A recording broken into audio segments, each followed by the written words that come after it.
I no longer practice the religion I was raised as a kid, but I no longer blame the church. The church wasn't the problem. The Air Force wasn't the problem. The police department wasn't the problem. I was the problem. I was the problem long before I picked up a drink. I definitely was the problem as I drank. And when I put the drink down, until I changed, until I embarked on this way of living, I was still the problem.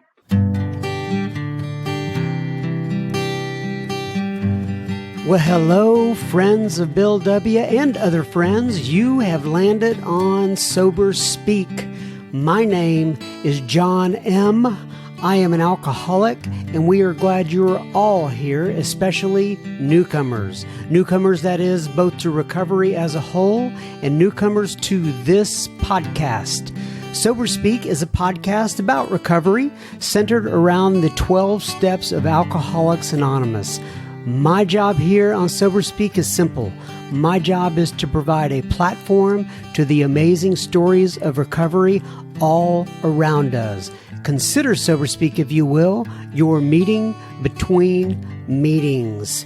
Please remember, we do not speak for AA or any 12-step community. We represent only ourselves. We are here to share our experience, strength, and hope with those who wish to come along for the ride.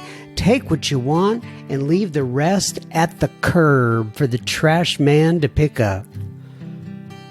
Hola, mi amigos, mi amigas.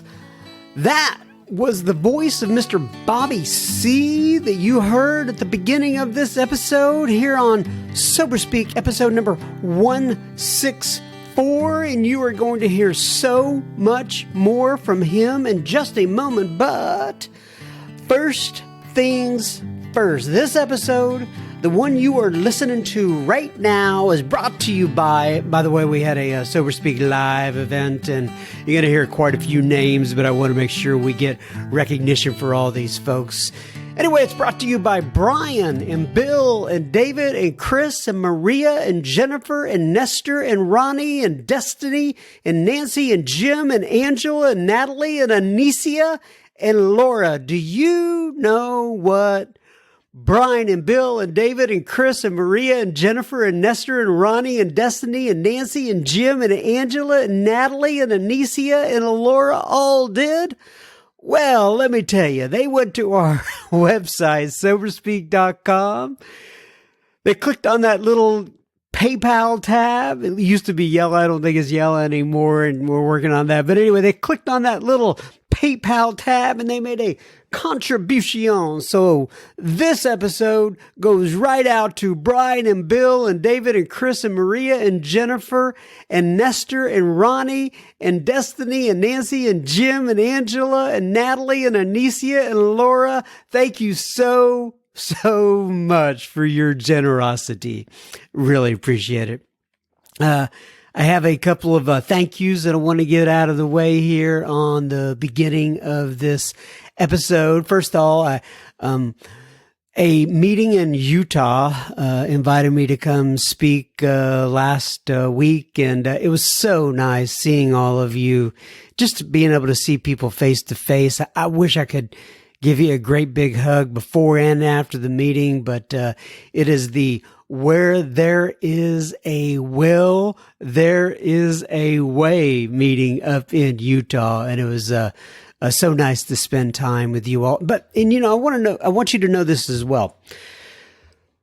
If any of you are out there and you have Zoom meetings for your local groups, and you would like somebody that has appeared on the Sober Speak podcast to come and appear for you, I can come sometimes if and when I'm available. But also, I have a list of emails of the folks. There's probably 10 to 12 of them that have been on this podcast before, and they have agreed that I can give their emails and first names out, and you can contact them and get them to come speak at your group if you would like. But just contact me at John, John, at soberspeak.com, and we will make sure to get those emails out to you, and you can have one of those speakers for your meeting if you need such.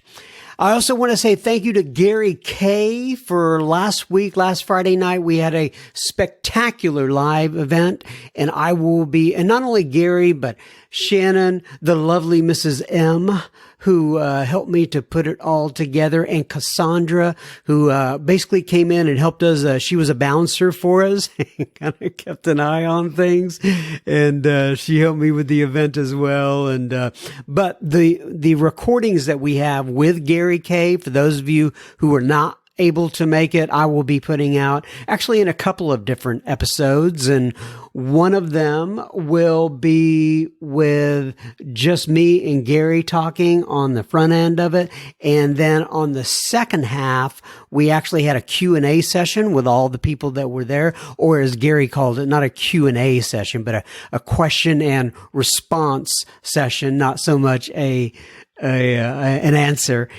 And so anyway, I'll be putting those out as a couple different episodes here in the future. And when I say the future, I probably within the next couple, 3 weeks, something like that. It takes a little while to put these together here, folks. I'm looking at my surroundings right here, and this is just kind of coming. I'm like going, do I really want to talk about this? Yeah, but so to me, it's very interesting. This is a slice of my life, if you will. So I have all my podcast equipment, as you can imagine. There's a monitor, I have a digital recorder, a PC, I have, backup drives, I have headphones, all that kind of stuff that goes along with recording a podcast. And that's just a portion of it, by the way. And the mics, obviously I'm talking into a mic right now. And then I also have, in the background, my wife uses this area to store a lot of, the lovely Mrs. M. She uses this area to store a lot of all the Christmas stuff. And so it kind of looks like, and I mean this in a positive way. It sounds gross, but the Christmas kind of came in here and threw up all over the place. But I love it. I mean, I absolutely love it. She's got, there's yarn. I have no idea what she does with that yarn. I see wrapping paper. I see boxes that presents go in. They're fancy looking little boxes. There's scissors on the floor. There's just all kinds of Christmas stuff. And it's going up in the house. She does this every year. And I'm very appreciative that she does it all. It takes a lot of time to get all this together. And then I also have a television in the background, and it's on, it's silent. I'm watching a professional football. I'm a big football fan, professional football especially. Big Dallas Cowboys fan, and it's a rotten year to be a big Dallas Cowboys fan. In fact, it's been a rotten 20 years to be a big Dallas Cowboys fan, but I don't know. I hang in there. I have all my yoga stuff, and, cause I use this room to do yoga in, and, so, it's all my mats and my, just all this stuff that I use for yoga. And so anyway, it's kind of it's kind of a slice of my life. The room is very, disorganized right now. Oh, and there's the guest bed with all my other podcast equipment and books and all that stuff that's laying on it. I basically use that as a desk. I'm hoping to remedy that fairly soon, but it's all disorganized, but I love it, right? This is just a slice of life for me. And, the kids come in here a lot when I'm recording, and, they don't care. You've heard them come in and interrupt me a lot of times actually while I'm recording. But, nonetheless, that just kind of came to mind, and, I wanted to share that with you, my friends. Oh, hold on. My amigos de la Bill Double. Is that how you pronounce? That's how you pronounce W in Spanish, right? So now I'm kind of wondering this off the cuff here. If you're in Mexico or you're in another place where they speak Spanish, do people come up and say, "Hey, are you a friend of Bill Double? Are you an amigo of Bill Double?" You know how that's kind of like code, like for "Are you in the program?"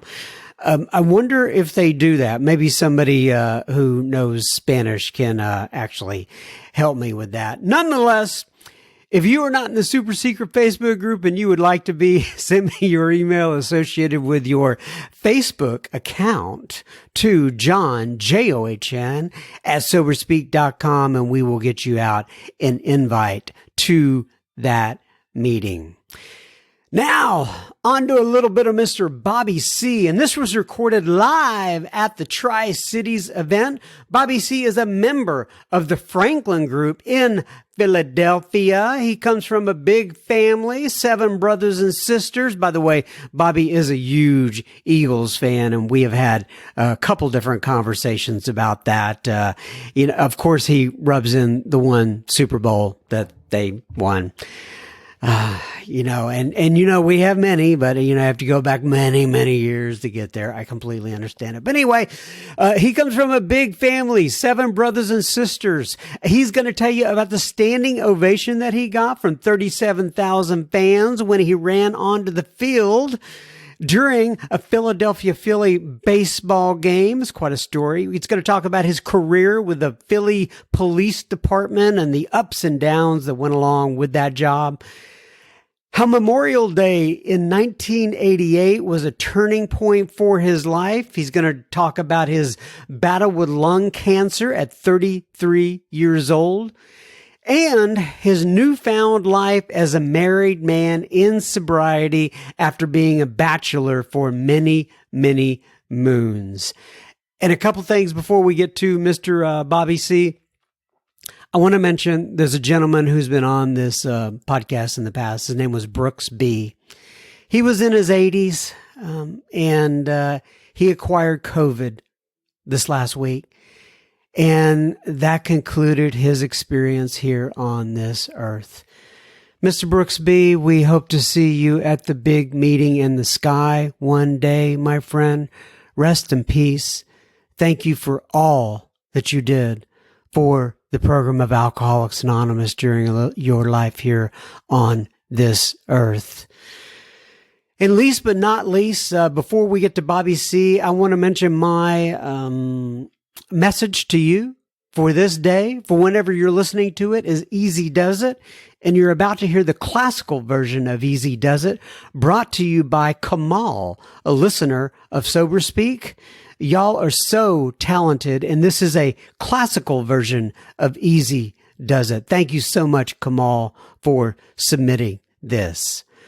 Buckle up, ladies and gents, and enjoy the ride. I know you will, and we're going to have plenty of listener feedback at the end of this episode. So stay tuned after you listen to Bobby C. Enjoy. Easy does it, easy does it, easy does it, easy does it. My name is Dan, and I'm an alcoholic. We're glad you're all here at the Tri-City Speaker Meeting. This talk will be audio recorded by SoberSpeak.com and will be available for play sometime in the near future. So Tri-City is a meeting supported by multiple North Texas groups to encourage unity through fellowship in the North Texas area. This is an open meeting of Alcoholics Anonymous, meaning anyone is welcome to attend. We would especially like to welcome family and friends. Let's open with a moment of silence, followed by the Serenity Prayer. Serenity Prayer. God, grant me the serenity to accept the things I cannot change, the courage to change the things I can, and the wisdom to know the difference. All right. Alcoholics Anonymous is a fellowship of men and women who share their experience, strength, and hope with each other, that they may solve their common problems and help others to recover from alcoholism. The only requirement for AA membership is a desire to stop drinking. There are no dues or fees for AA membership. We are self-supporting through our own contributions. AA is not allied with any sect, denomination, politics, organization, or institution. Neither endorses nor opposes any causes. Our primary purpose is to stay sober and to help other alcoholics to achieve sobriety. So tonight, our speaker is Bobby C. from the Franklin Group in Philadelphia. Let's give him a warm welcome. My name is Bobby. I'm an alcoholic. Through the grace of God, the 12 steps in sponsorship. I've been sober since June 2nd of 1988. For that, I'm grateful. I always add, so are my neighbors. They are very grateful. And so I was a neighbor from hell. I have a home group. It is the Franklin Town Group of Alcoholics Anonymous. We have a Wednesday night. Actually, well, it's all Zoom, but this is our schedule anyway. Wednesday, 6:30, we have a speaker meeting. Saturday afternoon at 5:30, we have a big bulk meeting. Sunday morning at 9:30, we have a step meeting, with the last Sunday of the month being a tradition meeting. We're at 2044 Fairmont Avenue, right across the street from the Eastern State Penitentiary. So if you're ever in Philly, stop by. We'd love to have you. I thank you for the invitation. I've actually been to the Frisco group and been to Dallas North and Preston. I have had lots of friends in the Dallas area, and I'm just really amazed the number of Philadelphia Eagles fans that are in the Dallas area. So, but that's an outside issue. I hope that gets better. But that's enough said on that. Chapter 5 of the Big Book gives me clear-cut directions. I'm supposed to share with you in a general way what my life was like as an active alcoholic, what happened to me, and what my life is like today as an active member of Alcoholics Anonymous. So, I was born and raised in a very blue-collar ethnic neighborhood. I got 7 brothers and sisters, and we were one of the smaller families on the block. I never felt a part of, and that's pretty tough to do when you have 10 people living in a small 3-bedroom row home. But that would be the story of my life, not feeling a part of until I came to Alcoholics Anonymous. I was just a kid when I had my first drink. I didn't get drunk the first time I drank, but I remember what it was. It was Ballantine beer. And I remember that because Ballantine used to sponsor the Phillies, and my father would take me up to Connie Mack Stadium to watch the Phillies play. And they had this big scoreboard in right center field that was sponsored by Ballantine and had the 3 rings, their logos. And there was a party. My grandparents lived around the corner from us. These were my dad's parents. Both sets of my grandparents were immigrants. And my dad's parents lived right around the corner from us. My mother's parents a few more blocks away. But my grandparents' basement was finished into a bar, and that's where all the family functions were held. And there were always lots of family functions. My mother's one of 12. My father from a much smaller family. He was one of 11. And there was always a celebration, a christening, a graduation, a confirmation. There was always a party. And I loved being there, the music and the drinking. And I would run around in the basement bar and polish off the half empties or the half full. It depends on your perception. But I remember my uncles were pointing at, hey, look at Bobby. And that's like the first time I ever had any type of recognition. But my drinking really took off in high school. Now, most of the kids in my neighborhood went to the local diocesan high school. But my parents, being children of immigrants, knew the only way to make in this country was by education. So they made a great deal of sacrifice to send my brothers and sisters. So I went to a private school. Then in high school, I went to a private Jesuit high school, where most of the kids who went to the school were from affluent families from the suburbs. Just me and a couple of the dirtballs in the neighborhood went to the school. And right away, we terrified these kids. Terrorized them, I should say. Whether they were terrified, I don't know, but we terrorized them. The school was in the middle of the inner city, and there was a lot of these kids. It was first introduction to the inner city. So as they were getting dropped off, and their parents in their luxury automobiles, me and the guys in the neighborhood were inside robbing their lockers. Now, I know that was wrong. I knew that by the values instilled in me by the nuns as a kid and by my parents, but the need for me to be accepted by you outweighed anything else, And one of my nicknames was Crazy Coil. And I would do things in my gut I knew was wrong, but I didn't want to disappoint you, And I was like your entertainment committee. And we did things like we saw football pools, and if you hit, we wouldn't pay off. But they kept coming back. If you went to buy a particular substance, we would sell you a substitute substance. And they kept coming back. I mean, we went through more oregano than a pizzeria. But these kids, we thought we were gangsters. We were idiots, But that's what happened. Very challenging school academically. I'm not making the dean's list, but I'm not failing out either. Just do the bare minimum effort required to get by. And when it came time to graduate from the prep, I really had no desire to further my education. And I knew that would cause some problems at home. because my parents didn't have much. They made a great deal of sacrifice to provide this education. So I know I couldn't stay home because there will be hell to catch. And I don't like to catch hell. I love to create hell, but I don't like to catch the repercussions that come with it. And I'm thinking, like, well, what are my options? And they were limited. So what I thought available to me was the only option was to join the service. And that's what I did. Now, I'm not going to talk politics, but I just want to set the scene. It's the 70s. Jimmy Carter's the president. One of his first action was to give a pardon to all the guys who went up north to Canada. There were still guys there. The military was not popular at all, not at all. But that was, I thought, my only option. So I go in, I go through all this training, I get deployed, I go overseas. And that's when my drinking really took off. When I was on duty, I was squared away. Off duty, I was getting loaded. And I was overseas about, it was just short, 4 or 5 months tops. And there was an incident in which 3 of my closest friends were killed. And I didn't know how to handle that, And even I now know that there was a lot of help extended and offered to me, but I kept everyone at bay. And I would use that as an excuse to crawl in a bottle. And that's what I would do. I would, just finish my enlistment, on duty, like I said, squared away, off duty, just drinking to numb the pain.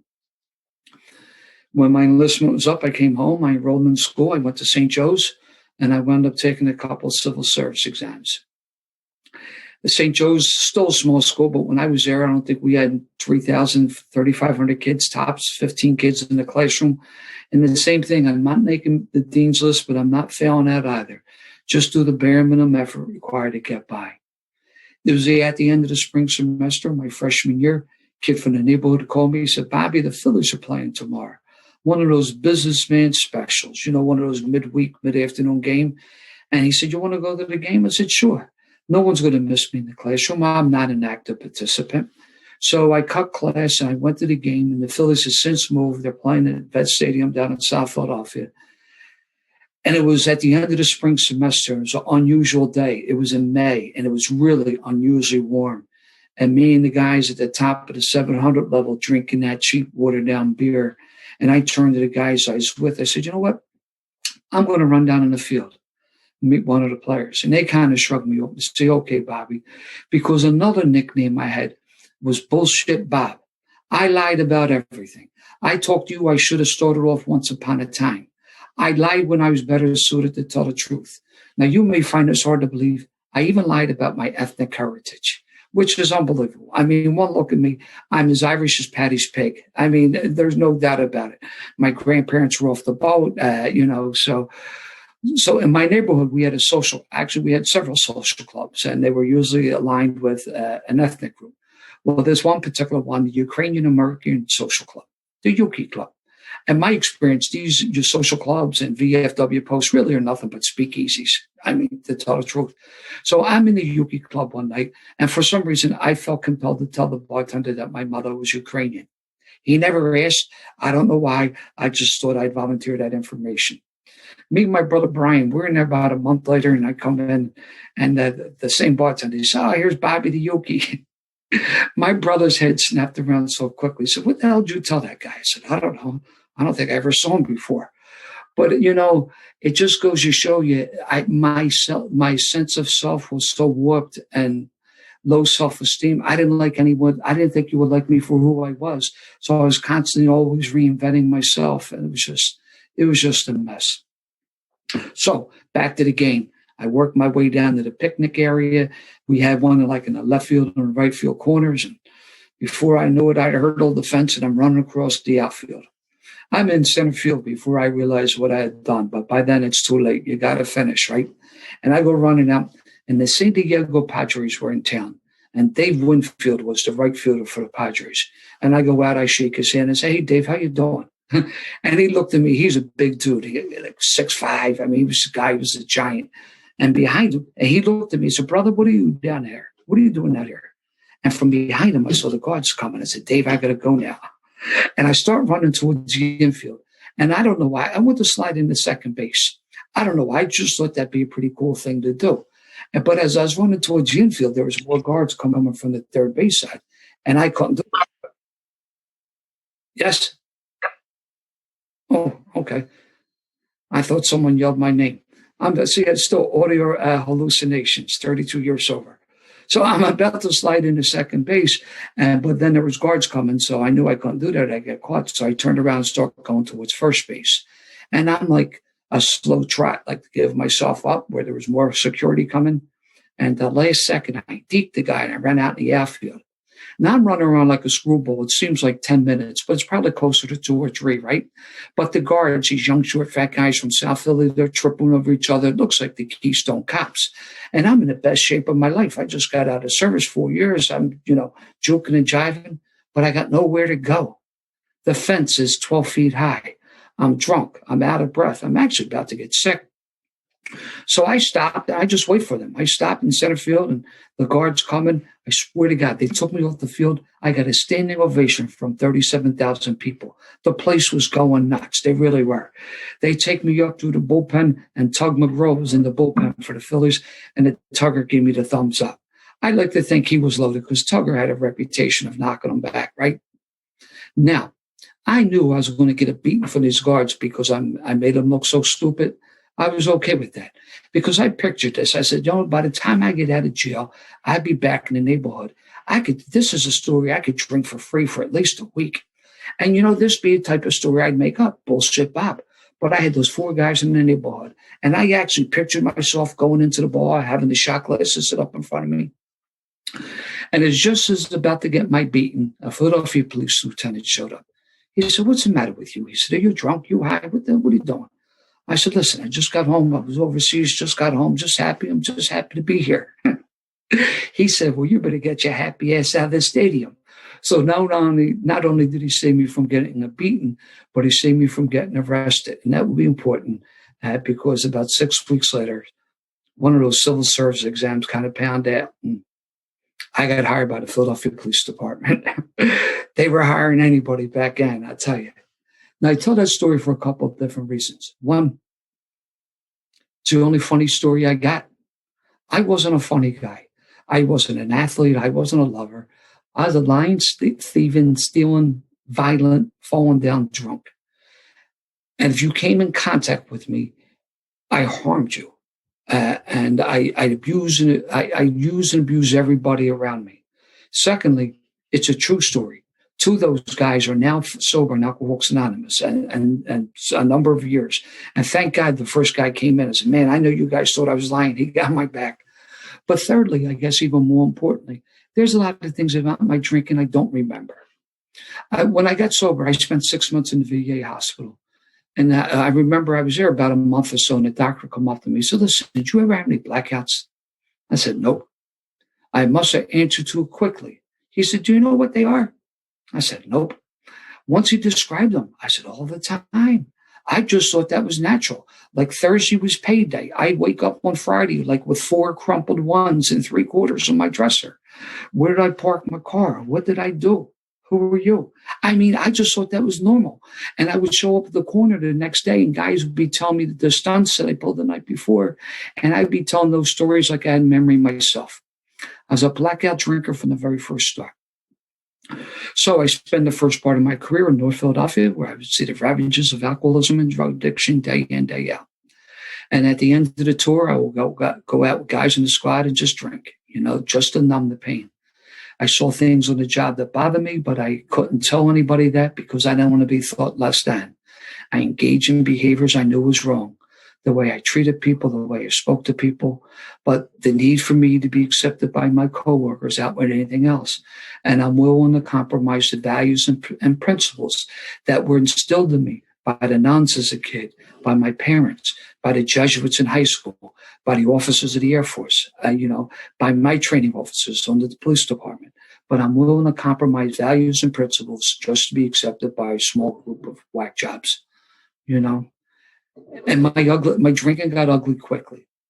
I'm at work one day and my immediate supervisor pulled me off to the side. He said, "You know what, kid, you're smart. You're going to go places, but that booze is going to mess you up. In one ear and out the other." I'm at a family function one night. My uncle he was a boss in the job. He pulled me off to the side. He said, "Bobby, I'm hearing stories about you. You're going to get your stuff in the jackpot. You better slow down. Take it easy." in one ear and out the other.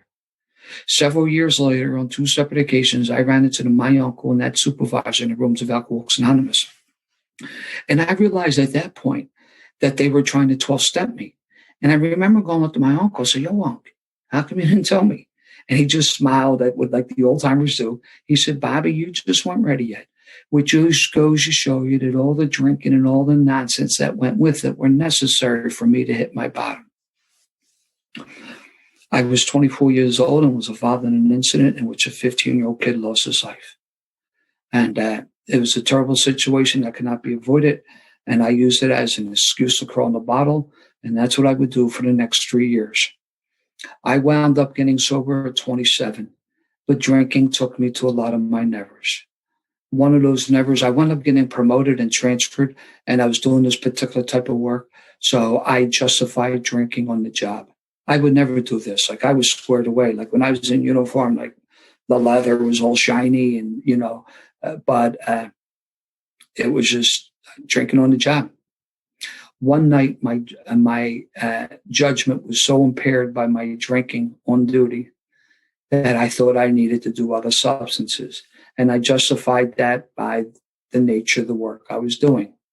And that was my biggest never. I would never do this. Like I never even smoked a joint, I had an idea people did certain substances. I just didn't think, I thought less than.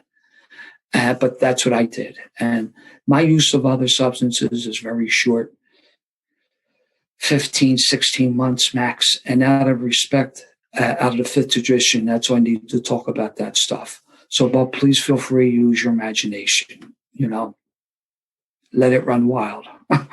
Most of the stuff I did, I took off you anyway. So, but it was, it was Memorial Day weekend, 1988. Me and the guys I worked with, we were in some trouble. We'd go to get our story straight, which happened to be in a bar. One thing led to another thing, and it just turned out to be another drunken nightmare. And one of the guys I was with decided he needed to go home, God forbid, take care of some sort of family obligation. I didn't. I thought I wasn't as drunk as he was, and I thought I would give him a ride home. It would turn out to be a poor decision, but, they're the type of decision. They're the only decisions I made were poor. So I'm going to show off my driving skills. Now, the vehicle I drive, it doesn't belong to me. It belongs to the city. But I see things on television and movies. So I can do that, I'm 3 sheets to the wind and I'm driving. And I'm driving out this narrow one-way street. And there was a kid riding towards me on a bicycle. And there's a big stone wall on my left-hand side. And for some reason, I thought it'd be funny for this kid to jump the curb and grab the wall. Didn't know why I thought that'd be funny. I just thought it would be. And unfortunately, at the last second, we both turned in the same direction. And I ran that kid over. As he lay bleeding on the hood of my car, I got out of my car with my nightstick and was going to beat this kid because I thought he was milking me or the city for an insurance claim. The guy that I was with prevented me from doing that. I took this kid off the hood of my car, threw him off the side of the street like a piece of trash. I pulled this crumpled bicycle from underneath my car. I threw that off the side of the street like a piece of trash. I drove back to the bar and made some sort of smart aleck remark, and I continued on drinking. When I came to the next day, I realized I was in serious trouble, but I didn't think anybody would help me because such a creep. And believe me, I'm a creep in all areas of my life. I didn't know what to do. So what I did do, I got a bottle of liquor, a case of beer, and some other substances, and I checked in a hotel with the intent to consume all this stuff to build up that courage and my life. And 3 days later, I guess that's what I had the money for, then knocking on the door to kick me out. At this point, I'm suspended from my job, so I no longer have access to my weapon, so I couldn't shoot myself. So I walk over to the window, and I open up the window, and I'm going to jump out the window to end my life. I open up the window. I was on the 5th floor. I remembered I was scared of heights. Pretty pathetic. I made 23 jumps in the surface. I never overcame my fear of heights. I go in the bathroom. I filled the bathtub with water and had a blow dryer. I was going to pull the blow dryer into the tub to make it appear an accidental electrocution. How you would accidentally electrocute yourself in the tub with a blow dryer, I don't know, but I'm going to do it. And every time I pull the blow dryer into the tub, it would come unplugged. I was about 1.5 foot short on cord. And I got 1 foot in the tub leaning, trying to plug it in. And it was a pretty pathetic feeling. it would be the last day I had a drink, and I would not know that either. And I'm glad I didn't know, because I probably would have done something a little differently, like The Blaze of Glory. And like one of my favorite movies is A Wonderful Life. And who knows, you just change one thing and it can change everything else in your life. So the only tool that I had left was my car. So I took one last sprint to the neighborhood. I went by like the grade school I went to as a kid, the corner I hung on. And I started up at the Falls Bridge, which is which is on the East River Drive, the winding road along the Schuylkill River. And I come down the drive with the intent to go on the oncoming traffic that in my life. And this would be like a Wednesday or Thursday. It was late morning, 11 o'clock-ish, something like that. Because if this were any other time of day, I would have succeeded what I set out to do, you know. And this, on the speed limit back down on the drive, I think it was 25, and I'm probably doing 50. And I'm cooked. I'm out of my mind. I'm coming down the drive. And I'm surprised I can get into an accident because I just have no control. And at the end of East River Drive, it's Boathouse Row, and I drew my car up on the sidewalk. And I just cried like a baby. And I need to back up for a moment. A couple of weeks before, I'm home from work and reading the Daily News, and there's an article. At the end of the article, there's a series of questions. It says alcohol problems, drug problems, depression, marital problems, thoughts of suicide. I was 4 out of 5 because I was single. And I'm sure if I was married, I'd been batting 1,000. And they talk about the moment of clarity. As soon as it came, it quickly left. But something made me cut that article out, and I stuck it in my wallet. 2 weeks later, I'm sitting on the curb of the outside Boathouse Row and just crying like a baby. And I reached into my glove box because I always had the extra gun there, and that wasn't there. God forbid, I probably sold it. Who knows? But in my glove box was my wallet. And inside that wallet was that article that I clipped out of the Daily News 2 weeks before. And this is no longer there, but it's one of these old glass enclosed phone booths. And I dialed the phone number up, this article. And the woman who answered this phone, I spoke to this lady like I spoke to no one in my life before. I told her the truth. I told her everything that was going on in my sad, miserable life, and God bless her, she listened patiently. And when I got done, she said, listen, why don't you drive over to Hahnemann Hospital? So they'll talk to you. And that was like a 5-minute ride. I drove over to Hahnemann. They were waiting for me. They admitted me to the 10th floor of the psychiatric unit. And they kept me there about 3 or 4 days. It got me stabilized. And from there, they transferred me to the VA hospital out in West Philadelphia. And I spent about 6 weeks in their flight deck. And from there, I got transferred to another VA hospital out in Coatesville, where I would spend another few weeks in their flight deck before I got put into the alcohol and drug ward. When I pulled over that day and made that phone call, Alcoholics Anonymous was the furthest thing from my mind. I didn't believe I was an alcoholic. Alcoholic were these poor people I was dealing with on the streets day in, day out. They were alcoholic. You know, maybe my problem was this short use of other substances. If I never picked that stuff up, I'd be okay. Maybe I got this mental illness and I heard this from my mother. Maybe I got this stress disorder. I got this in the service. I got this in the job. Maybe it's the neighborhood I live in. Maybe it's I'm a mummer. I don't know, but it can't be alcohol because the only time I was a beer drinker, and you can't be an alcoholic drinking beer. And the only time I drank hard liquor was like on St. Patty's Day or New Year's Day or payday. But I was a beer drinker, and beer really doesn't count, you know? So when I finally got into the alcohol and drug ward at the VA hospital, it's probably the first time in about 8 to 10 weeks there's handles on both sides of the door. And it's amazing how quickly the arrogance comes back into a guy like me. So I got to scout the land, right? And I wander into the day room. And in the day room, they had the large window shades of the 12 steps and the 12 traditions. And I zip through those steps. I get about half of them done. I see the amends. They're screwed. That won't be happening. Not my neighborhood. There's no amends making. That's a sign of weakness. That's just not happening. And later that night, 2 men came up. I would later find out they were part of the treatment facility committee. I did not know that then. The moment that the speaker said something about his background that I didn't identify with, couldn't relate to, I would immediately tune him out. I was too busy listening to the messenger, not the message. Now I'm looking around my community, my peers, and realize the decision to do something about my drinking was premature. I mean, these guys, man, 30s, 40s. I mean, Christ, there's guys in their 50s. Oh, my God, what am I doing here? These guys had wives who hated them, stay away orders, support issues, kids wouldn't talk to them. I didn't have that issue, probably due to the fact that I never married and didn't have any children. These guys had employment issues. I had no employment issues. I've only had one employer, actually two. I went from high school to the Air Force to the city of Philadelphia, where I'm still employed. These guys had legal problems. I had no legal problems, probably due to the fact that I had a gold shield in my back pocket. I'm looking for the differences and not the similarities. But what bothered me the most, without any question, was at the end of the meeting, when everyone got in circle and held hands and said the Lord's Prayer. If this is what you're about, I definitely didn't want anything to do with you, because I hated God. And I know they're strong words, but it doesn't even begin to sum up the feelings. And I hated God for a lot of different reasons. And one of the reasons I hated God, I mentioned briefly my mother's mental illness. I mean, having 8 kids in an 11.5-year span, God forbid. But I don't think postpartum depression was a diagnosis back in the 50s and 60s.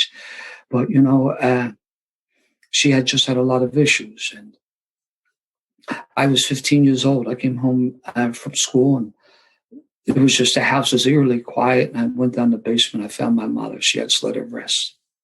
And she looked up at me. She said, "Bobby, help me." And I looked down at her. I said, "Good for you." And I walked out of the house.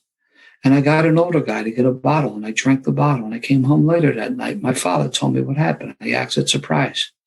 So that happened when I was 15. I got sober when I was 27.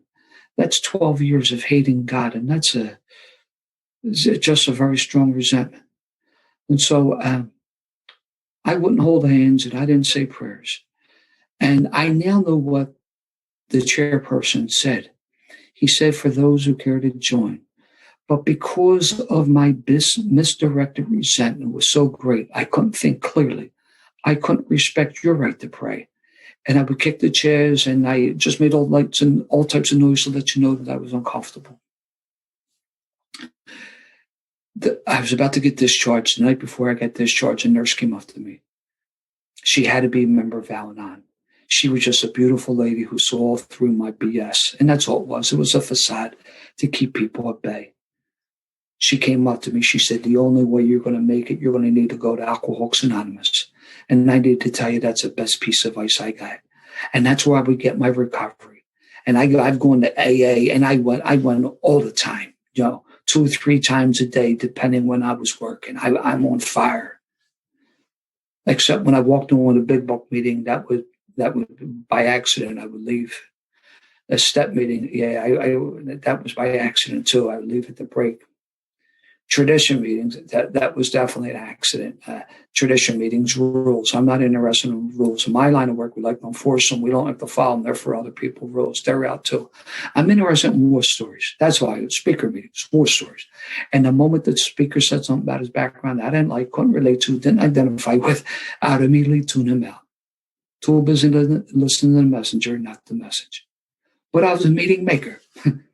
And I was crazy as a bedbug. I was just nuts. 11 months sober, I'm sitting in this bar because they sold the best roast beef in the city. Now it is the best roast beef in the city, but that's a lie. 32 years ago, if you asked me, "Bobby, why are you there? Best roast beef in the city." But the truth is, towards the end of my drinking, there was a lot of negative publicity, and I didn't want it was a mistaken identity. I didn't want people to confuse me with my brother Sean and my brother Brian, because they were also in the job. Oh, that's not me. They're my brothers. I'm good. Things are good. So I was in bars drinking seltzer, because I thought that was cool. So, and unfortunately, this particular day, the guy from the neighborhood walked in, and he just got a little too close to me for my comfort. And I stood up, I punched him in the face as I was holding a rock glass full of seltzer. And I opened him up. He dropped like a bag of rocks. He bled like a pig. The wagon crew came in. I used to work with one of the guys, and he wanted to hear my version. I told him what had happened. I could still see the look of disgust in his eyes. He says, "You know what? You're nuts. You better get out of here." And since, we got a great place that sells roast beef, that there's no alcohol. And if you're ever in Philadelphia, I'd love to take you out. But it just shows you, I just was nuts. A month later was my 1-year anniversary in my home group you would tell your story. And I got done speaking. It was amazing. It was thunderous applause. The blind could see, the lame walked. It was truly miraculous. And people came up and they patted me in the back and said, "Way to go, Bobby, you're doing so good." And I lied during my entire story. I identified myself as an alcoholic because that was the group conscience. I didn't believe I was an alcoholic. Again, I thought it was the short use of other substances. Maybe I got this stress disorder. I got this mental illness. It's the neighborhood I live in. I'm a mummer. I don't know. Can't be alcohol because I'm a beer drinker. In fact, during the course of my story, a bottle of beer appeared in my head. But you guys don't want to hear that. You want to hear all the quotes. And I get sober at 27. I was someone on the ball, so I didn't fry all the cells. So I'm sure I sounded like the second coming of Bill Wilson. But all I was doing, I was just parroting. I wasn't sharing because I didn't have the experience. And when you patted me in the back, I was dying inside because I knew that I was a fraud. 23 months sober, I beat another man with a baseball bat. I used to flippantly say, I forget what step I was working that day, but I realized that flippant remark takes away the viciousness and the ugliness of the attack. Regular attendance at meetings in the rooms of Alcoholics Anonymous, I beat another human being above the shoulders, in the face and the head with a baseball bat. I struck him 4 times. I used to say I was a creep with new women. I was a creep with all women. I was a liar, a thief, and a cheat. I did everything wrong you could do in Alcoholics Anonymous. The only thing I didn't do, I didn't pick up a drink. Because I just heard, just don't drink. Okay? I just won't drink. I'll make a pass with your wife, but I just won't drink. I mean, I was just nuts, Second anniversary came and went. I didn't celebrate it. A month after my second anniversary, I wanted to eat my gun. The same pathetic feeling I had 25 months before, but 25 months before I'm loaded with drugs and alcohol. Here I am stone cold sober in the rooms of Alcoholics Anonymous. I want to take my life. Safe to assume my life is unmanageable. Did I tell you I didn't have a sponsor? Or you kind of figured that out on your own? No sponsor, just nuts. So this Friday night, I'm at this meeting. And there's a guy in my neighborhood who was in and out of jail in the 60s and 70s. And he was at my very first outside meeting. And I went up to him, and I knew that he was still walking the walk, And I go up to him after the meeting. I said, "Bobby," I said, "I need some help." I said, "Would you be my sponsor?" And he looked me dead in the eye. He said, "Bobby, I've been watching you these past couple of years." And I'm sticking my chest. I say, he kind of likes me. He says, "I need to tell you, you're full of shit." That's not the response I'm looking for. He said, "I'll be your sponsor under certain conditions. You're going to call me every single day. You're going to go to a big book meeting. You're going to go to step meeting week. You're going to go to a tradition meeting. You're going to go to a men's meeting. You're going to get yourself a coffee commitment, and you're going to leave them damn women alone." And I'm talking to myself. Who's he talking to? I'm sober 25 months. I'm selling the grapevines. I got it going on, which I didn't. I was just nuts. So I said, okay. So it's amazing because he was a tough dude in and out of jail.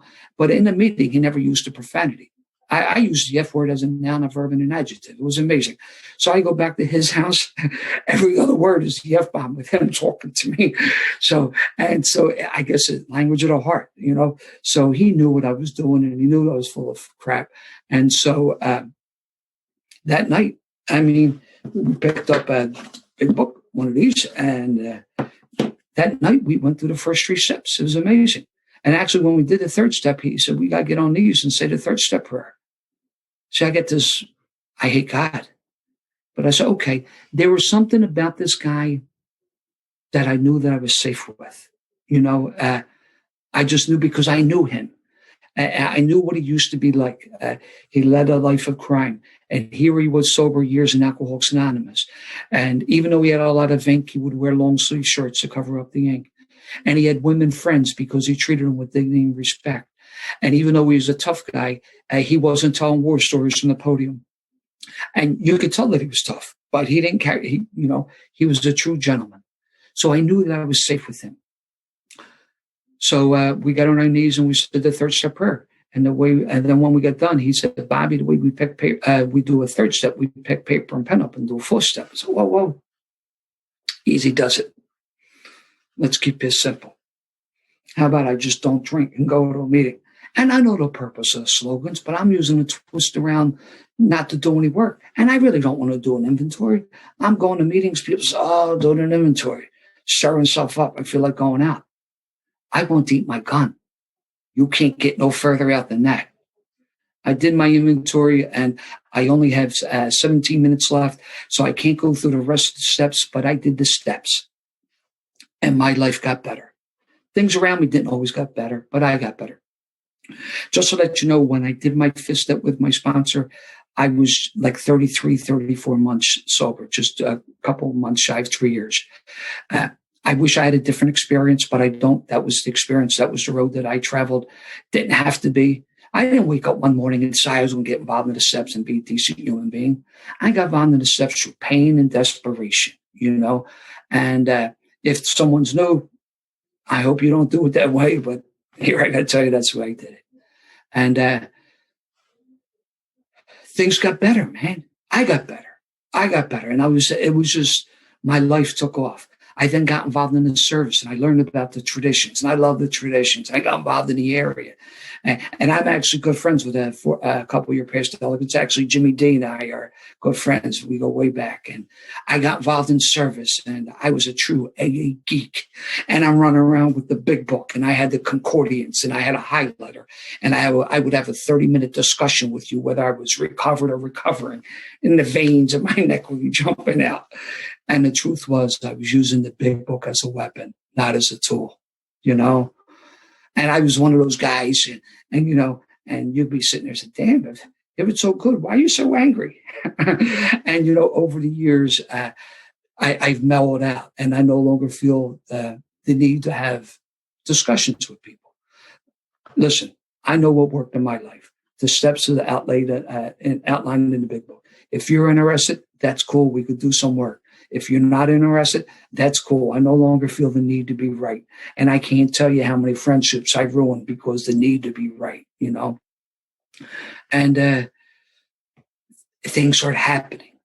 Then I started getting older. Like I did young people. So, I was Ikipa. We traveling all over. My first Ikipa, 1989, Salt Lake City. And it was pretty cool. And, just traveled the country and friends throughout the country, and then, I was jogging one day because, I'm an alcoholic. God forbid we just jog, right?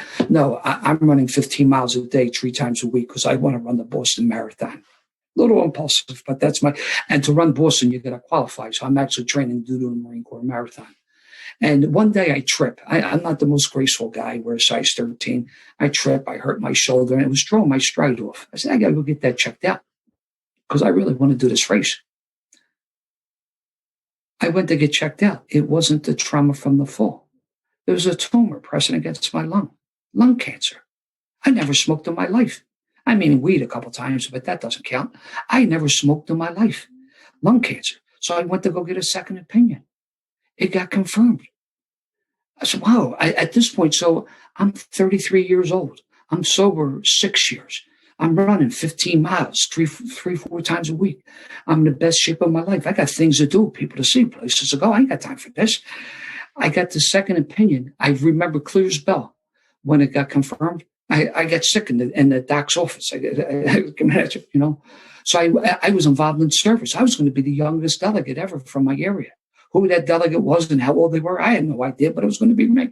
Just nuts, So I went through treatment, and then I bounced back, but however, the cancer came back, and I really got sick. And, I had one surgery. They removed the lower left lobe, and they eventually took the entire left lobe. And, I was just wiped out, man. And I couldn't even make meetings. I was, after being in the hospital 4 weeks at a time, then going home and just stuck in the house. And we had 1,900 meetings a week, so there's no reason not to make a meeting. But when people start coming to my house to carry the message of Alcoholics Anonymous, I've been a taker. I took my entire life. The only thing I gave was heartache and misery. And people came to my house to carry the message of Alcoholics Anonymous. And I'm just not talking about my friends. I'm talking about somebody I may have met once or twice at the assembly. Thank God for good doctors, but I believe in the power of prayer, And then, I bounced back and things are cool. And, I wound up getting stabbed very severely at work. And so the city was going to put me out on a disability pension. I called the FOP, our union. I said, they're going to screw me. They want to put me out. He said, Bob, they're just going to give you your pension. And I was single, and I said, okay. And so I went back to grad school and got an MSW and then got rehired by the city doing counseling in the EAP unit. And union politics. It's funny. For a while, I worked organized crime. Now, organized labor. There's really sometimes a fine line between organized crime and organized labor. So, but whatever. So one day I'm at a meeting, union meeting. And I ask a question. I don't like the answer. Resentments, armed with the facts. So, long story short, I do a little investigation. And 6 months later, I've determined that the president and the treasurer were robbing the union. So I turned them in, got a big fiasco. The International came in, placed the union into receivership. These people were removed from office and prosecuted. So then 6 months after that, the union said that they did a forensic audit and they believed that we were in condition to run ourselves again. And they nominated me to be the president. I said, whoa, I'm sorry. I don't do politics. I'm in AA service. I don't do politics. But no, I said, I'm the counselor. And so long story short, I became the president. And for the last 5 years, I've been the president of the union for the city employees. Now, this past summer, things just got out of hand. And I got reelected last year. It's a 3-year term. I got reelected to a second term last year with 75% of the vote. This is a job I could have had forever. But just with the things are going on, I just didn't like what was going on. And I didn't want to be part of it. It was like I was bringing it home. And so, and let me back up. Then I turned 50. Whoa, that was a tough day. And I'm feeling sorry for myself. Never married, no kids. And then, the next day I was okay with it. But like I said, I'm one of 8. I got, 4 of my siblings are grandparents. The Coyle name is being carried on. But the old adage, you want to find out if God has a sense of humor, tell him your plans. I got married at the age of 51 for the first time and the only time in my life. And to a girl that I dated 10 years before. She lived in Omaha. I had burned my bridges on the East Coast. I was a real knucklehead with women. So, but my sponsor lived in Omaha, in Bellevue, and that's where Libby and I were dating for a bit. And then I ended it, and we reconnected. And actually, by next month, November, we'll be married 9 years. I love my wife. Getting married is the second best thing that happened to me after getting sober. I've engaged in a lot of bad behavior with women, double digits a year of sobriety. And I used to hide behind the fact consenting adults. And even though that's the case, my behavior was still creepy, and the steps helped, but the steps enabled me to get sober long enough to see that I really needed additional assistance. And I went out and got the assistance to deal with that. I'm glad I waited as long as I did to get married. Because if I did it one day sooner, I could have blown it, And my wife makes me a better AA. She makes me a better person. She's a phenomenal AA herself. And when she came to Philadelphia, she had a tough time because she was a big deal back home. She came to Philadelphia, she wasn't. And it was a tough time for her. But, she adjusted. And I go to meetings, well, not now because of COVID. But when I would go to meetings, I would hear girls share, and I just knew somewhere along the line, she was in the line. Now, funny thing, my wife didn't take my last name, which is okay. I understand. And she wanted to forge her own identity. So, and when she's here, like for a year, we go to different meetings. Then I would go to meetings and go pick her up. And people look back and forth. They say, really? That's your husband? You're married? Because you can imagine, people, I'm kind of like very conservative, retired detective. And she's like 20 years younger than me, all this ink, and she's a felon. But it was funny. On the outside, we may not look like, but we just hit it off. And I just love being married, So because of the cancer, she never wanted to have children. And then, but however, a little over a year ago, she said, because she started hanging out with girls her age and they started having babies. And she said, Bobby, I'd like to have a baby. I said, okay, honey. And we were unsuccessful. And I knew I had to be the problem, the age, all the chemo and stuff. So I went to a doctor and he looked me dead in the eye, says, you cannot have children. He said, not naturally. There's other things you can do, but you can't have children. I said, okay. I came home. I told Libby that. And I said, what do you want to do? She says, no. She said, I'm fine. It's a God deal. I'm fine. And I said, okay. And again, just handling it with dignity and grace as she does just about everything. Never says another word. So I was 59 last, and this is last year in 19, September of 19, I turned 59. I come from work and I get to the door and she's holding 3 sticks in her hand. I said, what's that? And she says, you know what that is? I said, what's that mean? She said, you know what that means, and pregnant, and unbelievable. It's it wasn't the Immaculate Conception. I'm not going to try to, but it was a miracle, just the same. But however, it was, and we were excited, and she was well into her second trimester, and it was there was an accident, and we lost a baby right before Christmas, and it was a tough time for both of us. And people said, like, "Are you mad? Are you angry?" And no, just sad. We were deeply sad, and and it took us a while, and we didn't celebrate Christmas, but we had the fellowship. We had our friends. We were plugged in, and I've been sober long enough, and I've seen some people go through some terrible things through no fault of their own, and they get through it a day at a time. That's what God promises us. A day at a time. And sometimes we got to break that days down to the hours. God, just let me get through this hour, But it works. It does. And, things, and if it's to be, it took us a while and we're back on the beam and we're trying some other things. And if it were to be, it's to be. And if not, that's cool too. But it's just a great life that I got, that we have, that I share with someone. And I love being sober. I got sober in a neighborhood where the sign of success was to get a union book. And if you didn't get arrested by a certain age, you could become a civil servant, cop, fireman, mailman, whatever. But let's say we have a lot of longshoremen in my neighborhood, close to the river on the docks.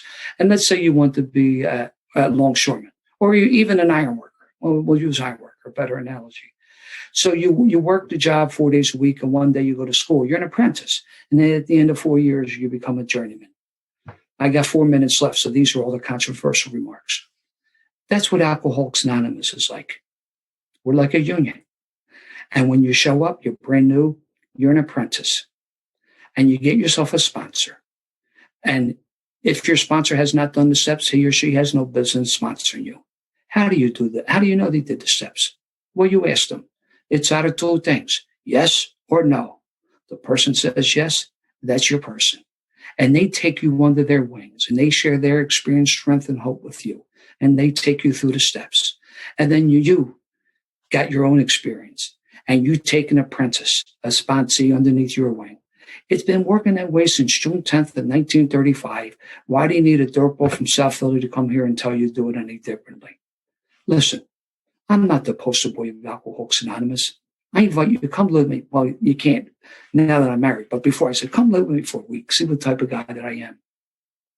I make mistakes. Making mistakes doesn't get me drunk. It's justifying those mistakes or defending those mistakes that will lead to the arrogance that will lead to the drink.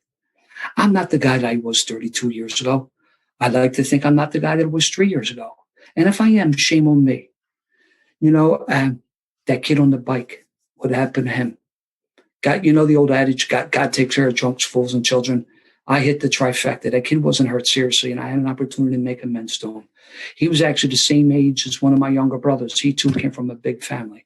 And even though I didn't know the kid personally, I knew the family, and I had an opportunity to make amends to him, God is good. AA has, I no longer had that resentment against the church.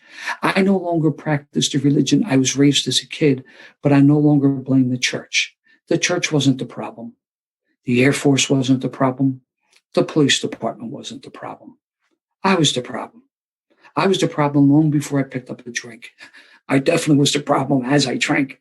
And when I put the drink down, until I changed, until I embarked on this way of living, I was still the problem. I wish you well. I don't wish you luck, because luck ain't got nothing to do with it. If there's anyone new, I don't want you to think like sobriety is like, and the wheel falls on you and today's your day to drink. People said, I did the steps and still drank. No, you didn't. Nowhere in the steps does it say go out and get a 40. It just doesn't say that. In fact, in my book, it tells me if I do certain things one day at a time, I won't drink. When all else fails, work with another alcoholic. Get out of yourself, I love being sober. And this whole Zoom thing, at first, I wasn't, just because generation, like not the most tech savvy guy. So at the end of the first week, my wife says, you want to check out some of them Zoom meetings? At that point, 31 years. That's not real AA. No, I'm not interested. Second week into the shutdown, you want to check out one of those Zoom meetings? And I know what she was telling me. I've been Zooming all over. Just not in Philadelphia, but throughout the states, overseas. It's pretty cool. And I just think that Bill and Bob are looking down at us, and that this is amazing that Alcoholics Anonymous goes through anything. I was always like when there was like 9/11. I went up on the 11th was a Tuesday. I went up on the 13th, and it was up there for several weeks. We started a meeting at Ground Zero. We were supposed to do WikiPod in New Orleans for Katrina, and that changed. And obviously what happened to Katrina, what happened in New Orleans. But AA gets by. And I'm always curious what's happening in communities when these tragedies occur.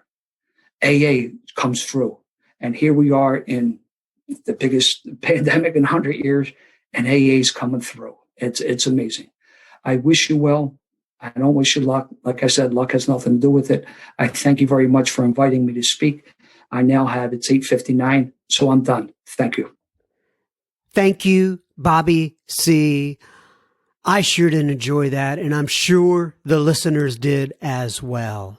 Now, speaking of the listeners, remember, we don't want you sharing any of your gossip, but please do take time to share this episode with a friend or family member. If it impacted you, it may be just what they need today. Now, on to a little bit of a listener de la feedback. Bill C writes in, and not the Bill C that you've heard on the podcast many, many times over. This is another Bill C. And Bill C says, hello, John, long-time listener, first-time emailer. I hope this email finds you well. Well, it does, Bill C. I started listening to your podcast sometime in 2019. It really is a meeting between meetings. Anytime I need to listen to someone share their experience, strength, and hope, Sober Speak is there for me. Oh, well, you're welcome, Bill. I'm glad that worked out for you. Whether I'm driving, running, or just doing chores around the house, I can, quote, get to a meeting, unquote. I am 20 months sober, thanks to my higher power, my sponsor, the Serenity Club, and yourself, along with all of the speakers that you share. It always seems like they talk about exactly what I need to hear when I'm having doubts. Keep up the good work and add me to the super secret Facebook group if you would be so kind. Thank you and God bless. Bill C. Well, Bill C., as you know, we got you into that Facebook group, and I'm so glad that you wrote in, and I'm so glad we can be a part of your journey. John S. Oh, no. I'm sorry. Jim writes in, and he says, John, Sober Speak is not my meeting between meetings. These days, it is my meeting. Jim says, I'm struggling with and by the way, I know Jim, he's a good friend of the program, and thank you for writing in, Jim. He says, I'm struggling with the format of most Zoom meetings. Frankly, too much whining and too much talk about COVID. I know people need to talk and need someone to listen to, but brother, I'm topped out on Trump and COVID. I hear you, Jim. I hear you.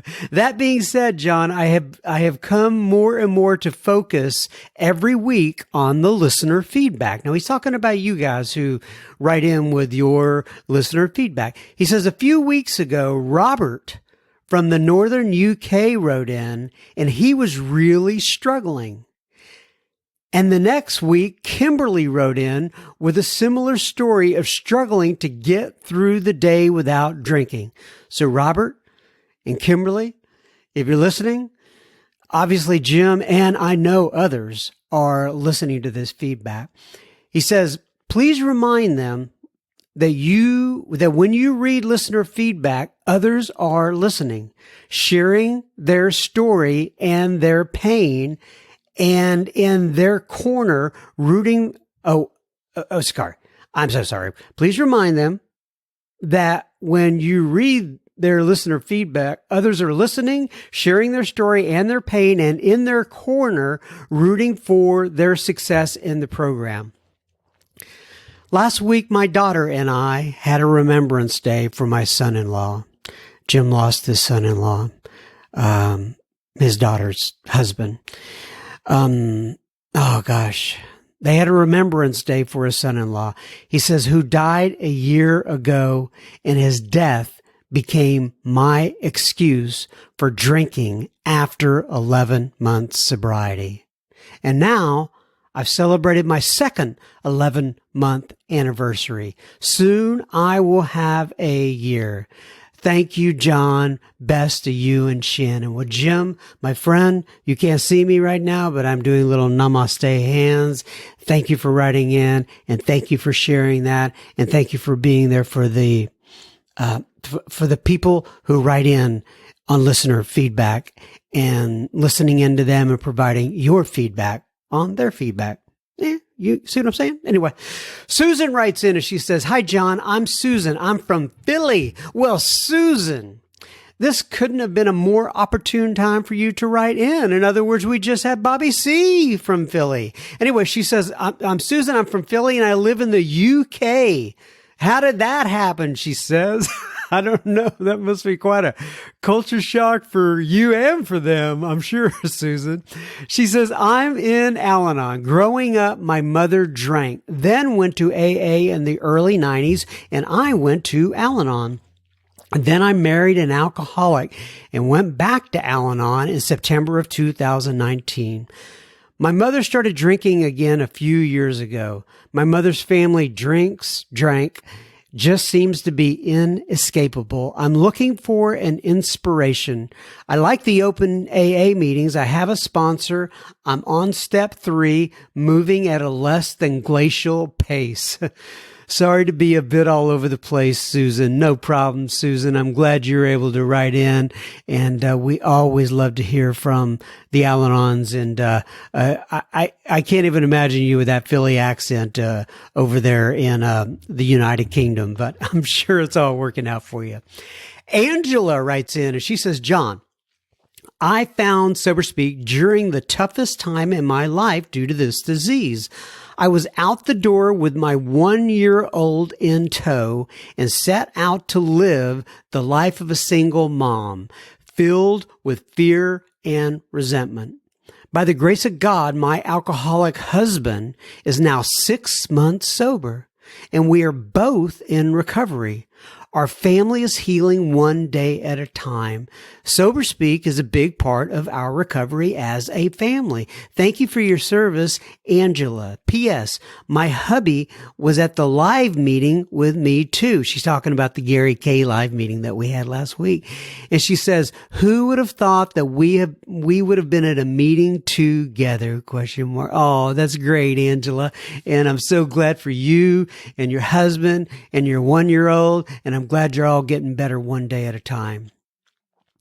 Katie writes in via Instagram. Oh, and this is Katie she's the grateful member of Al-Anon in Milwaukee, Wisconsin with the purple mohawk. I had read something that she had written in on Instagram like a couple weeks ago, I think. I don't know. It all starts to run together. Anyway, she says, hi, John. Thank you so much for bringing Jared on to share his story. I related so much to what he had to say. And Jared is, I believe, episode number 163. And it's called Life Can Change in the Blink of an Eye. And Katie says, I lost my brother on October 15th, 2011 from an accidental drug dose, which is what brought me to Al-Anon. When Jared said that his family lost his sister Amber, but got him back, it really hit me hard in the feels, she said, Feels. I've never heard that this good. That's exactly how I feel about what happened to my family. This journey of recovery that I'm on is a direct result of my brother's tragic passing. And although it's probably the most difficult thing that I've ever been through in my life, it brought me into the rooms of Al-Anon and to a life of recovery. And I am so grateful for that. I related so much to Jared's story, and I'd love to reach out to him and let him know. So if you have an email address you would be willing to share, that'd be awesome. Thank you so much for all you do to spread the program across the world. KDS, grateful member of Al-Anon in Milwaukee, Wisconsin. Katie, that's lovely. As you know, I'm going to get you and Jared in touch with each other. And, I never know exactly when I put these episodes out, who is going to be hit, why they're going to be hit, and what they're going to pick up from these particular episodes. It's kind of like AA. Or AA or Al-Anon, right? We just go to the meetings, you share, and you share from the heart, and you don't know exactly how that's going to reverberate. Is that the correct word, right? What sort of ripple effect it's going to have, not only on somebody in that meeting, but through maybe somebody throughout the world because of the words that you shared. So Jared, thank you for sharing your story. And Katie, I'm glad you could relate to it. Amy writes in, and Amy says, good morning, John M. I kind of went into a good morning, Vietnam. Remember that movie. But nonetheless, she says, my name is Amy E. and my sobriety date is May 6th of 2019. I am from Ohio and I grew up in a very small town. A map dot, really. It's called Toboso, Toboso. She says, you can look it up on a map. It's a dot. Laugh out loud. I lived my entire life hiding from the blatant fact that I am an alcoholic. I came from a long line of alcoholics on my dad's side, and I swore and I wore this as a badge of honor. They may have been alcoholics, but me, no, I was a professional. Alcoholism couldn't touch me. I had a good job. My bills were paid. My daughter was taken care of. And that's just how it was. It wasn't until I stopped remembering that I realized I had a decision to make. All of a sudden, alcohol betrayed me. Good way to put that, Amy. And I'm sure a lot of us can relate to that. What once was a good time became painful, and I became a monster. What I once would brag about, like, quote, hey, I killed a case last night, I rock, unquote. Well, that I started to hide. And I said to other people, I only had a couple. Sheesh. I lost my stepdad and my grandma within 3 months of each other. And that's when it became a blur. My nights became my days. I was drinking on lunch. I was skipping events because I was ashamed to drink in front of people. I was drinking to forget and wanted to be alone. I made the decision to become sober, and I had to look into my daughter's and my partner's eyes and see that I had broken their heart, that I was actually mean to them in a drunken stupor. I was ashamed, angry with myself, jealous of those that could drink, and I was literally a giant ball of emotions that I knew that I was going to have to deal with, but I had no idea how. I got myself a big book and I just started reading. I got all the material I could on alcoholism, on grief, on self-improvement. I didn't want all the rainbows and butterflies reading. I wanted truth in big capital letters. I wanted to know if there were actually people like me, and I wanted to know the good, the bad, and the ugly, and how they recovered and how they continue to recover. So I read. I had withdrawals. I lost my appetite. I couldn't sleep, but something miraculous happened. I couldn't think clearly. I learned that no matter what, I had to take it one day at a time, sometimes 1 minute at a time. I needed to find a hobby, so I started drawing and running. Both allowed me to release that pent-up anxiety, one mentally and one physically. Today, I am proud to say that I completed my first 10K September 16th. That's great. That is fantastic. In honor of those that lose their life to suicide, veterans specifically. I ran along the beach in North Carolina and I learned a lot about myself that day. I learned that I wanted bigger things and I wanted to help those that I can, even if it's just from sharing my story. I want people to know that they are not alone and that this thing is nothing to be ashamed of. It's a disease and a relentless one at that. I want people to know that they have someone to walk with them if they want. I stumbled across SoberSpeak when I decided to try out podcasts. I tried listening to some others, but I just couldn't get engaged. The first episode that I listened to was Bill C. Live, episode number 135. It grabbed my attention immediately. Listening to him was like listening to myself, but with a man's voice, laugh out loud. I have listened to that episode too many times to count, and it is what got me connected to the podcast. I'm so thankful for this podcast, and I appreciate you more than you will ever know for doing this wonderful thing.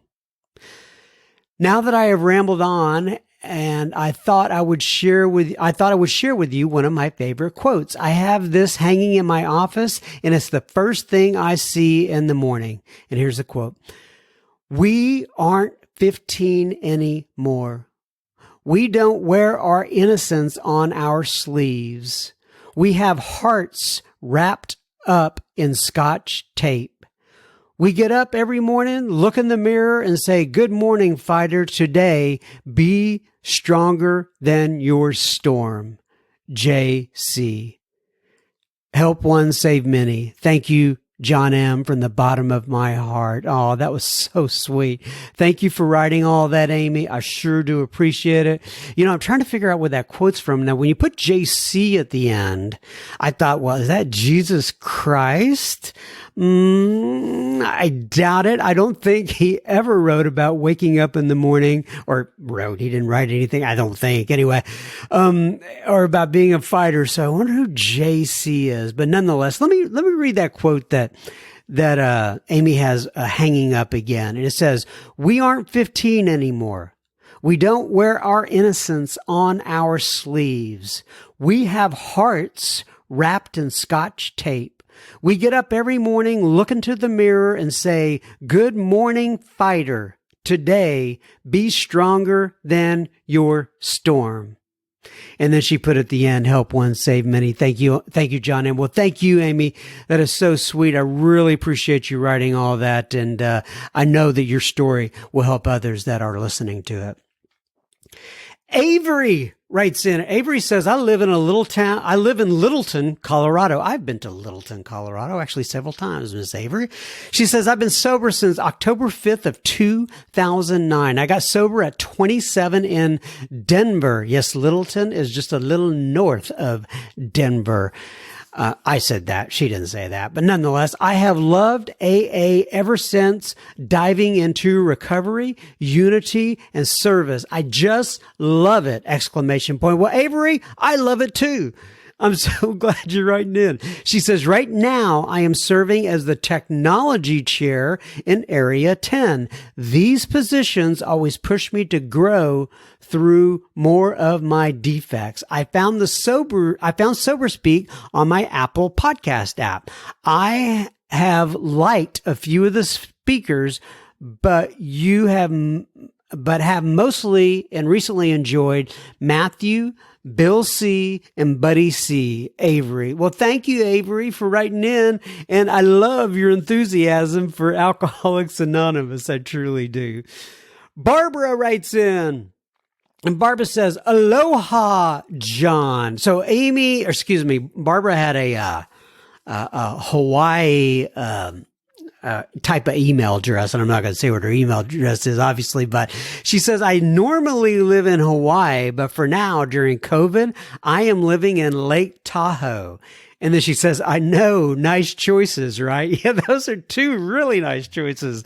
That's great, Barbara. She says, "I'm actually a grateful member of Al-Anon, and I found your show through The Recovery Show." And that's my friend Spencer over there. If you haven't listened to The Recovery Show, I would highly recommend it. And she says, "I am learning so much about alcoholism through your podcast, which I find much easier to, quote, attend than the open meetings. I had a really bad experience with my first Zoom meeting where someone, quote, bombed the meeting, and they used my name to do it. So I was a little traumatized from that. Oh no. I'm so sorry, Miss Barbara. That is really a drag, but nonetheless, she says, that said, I watched the Zoom meeting last night with Gary K, who was amazing. I learned so much about myself from him. I also really enjoyed Matthew M parts 1 and 2. My husband is my qualifier, and we are separated now after 40 years of marriage and this disease. I am getting used to this life without the drama of alcoholism and the tools of Al-Anon. It's pretty amazing so far. Still, it helps to learn about the disease because, as I'm sure you know, I am sick too! Exclamation point. Who knew? Question mark. I thought I was perfect! Exclamation point. Oh well, I get to live in wonderful places, so I suppose I can't have everything. Smiley face. That's right, Barbara. I really enjoy the humor of your show, and I often laugh out loud. It is truly appreciated.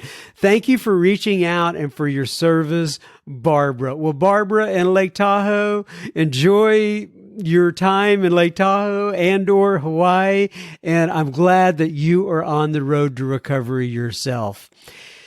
Nancy writes in, she says, "Hi, John. I truly appreciate you and the message of hope you bring to us all in recovery. I loved listening to Gary K last night." And obviously, these are people that came into the live event with Gary K. She says, "I was listening to Bill C. Step 10 this morning on my walk, and he and Matt are my favorite speakers. Thank you, Nancy." Well, thank you, Nancy. I appreciate you writing in. Last but not least, we have John M., who writes in on the Instagram, direct messages on the Instagram. And this is not me, John M., writing myself. This is another John M. In fact, he spells his name Jon. And he says, "Hey, John M., I really like the podcast, and I'm John M. I have been sober for 9 months. Listening to your podcast listening to your podcast has really helped me with these last few months. It keeps getting me by until my next meeting. Keep it going. I don't know what I would do without these meetings between meetings. Thank you." Well, I thank you, Mr. John, Jon. I appreciate you, and I don't know where I would be without you all. So it's a mutual kind of respect and love. All right, everybody. It's a little bit of a longer episode this week. I know. I hope everybody enjoyed all that we had to offer. Keep coming back. It works if you work it. I do this 1 week at a time, and I'm sure I'll be back next week. God bless you all. Love you. Like I said, keep coming back. Bye-bye.